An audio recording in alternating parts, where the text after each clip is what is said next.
నాగేశ్వర గారి ఎవడే సుబ్రహ్మణ్యం తర్వాత మహానటి 2 సినిమాలు చూశాను. మహానటి మాత్రం నాకు విపరీతంగా నచ్చిన సినిమా.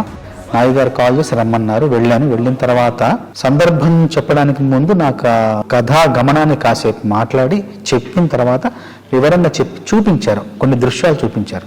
ఆ ఊరిని చూపిస్తూ కాశీలో జరిగే పరిణామాలు కావచ్చు, జరిగే మార్పులు కావచ్చు, జరిగే ఆ జీవన విధానాన్ని అంతా కళ్ళగట్టినట్టు చూపించారు. నాయి గారు కూడా స్పష్టంగా చెప్పారు ఏం కావాలి, ఆ సందర్భం యొక్క ఉద్దేశం ఏంటి, ఆ సందర్భంలో తను ఏం చెప్పాలనుకున్నారనేది చాలా స్పష్టంగా చెప్పారు. చెప్పిన తర్వాత నేను ఆ దృశ్యాన్ని మనసులో పెట్టుకుని వెళ్ళాను. వెళ్ళి ఒక 3 రోజులు శ్రమించి ఆ మొదటి 3 వాక్యాలు ఏదైతే క్లిష్టంగా ఉన్నాయో అది కేవలం ఒక గంట సమయంలో మొత్తం రాసేసి, మిగతా పాట ఇంకొక అరగంటలో రాసేసి మొత్తం 1.5 2 గంటల పాట మొత్తం పూర్తి చేశాను. ఆయన వెళ్ళి కలిసి పాట వినిపించాను.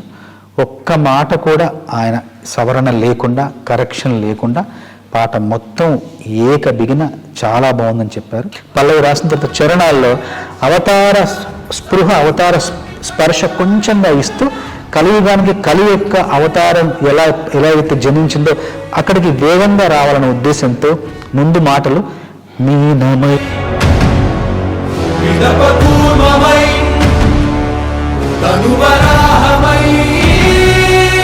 మనకు సాయమై ఎన్నో అద్భుతాలు సృష్టించి మనం పుట్టినప్పటి నుండి చూడలేని, నా జీవితంలో నేను పుట్టినప్పటి నుండి నేను సినిమాల్లో చూడలేని ఎన్నో అద్భుతాలు, ఎన్నో విచిత్రాలు ఈ సినిమాలో చూసే అవకాశం ఈ సినిమా ద్వారా నాకు లభించింది. నాకింత గొప్ప అవకాశాన్ని ఇచ్చిన నాగి గారికి, స్వప్న గారికి, దత్ గారికి మనస్ఫూర్తిగా ధన్యవాదాలు తెలియజేస్తున్నాను.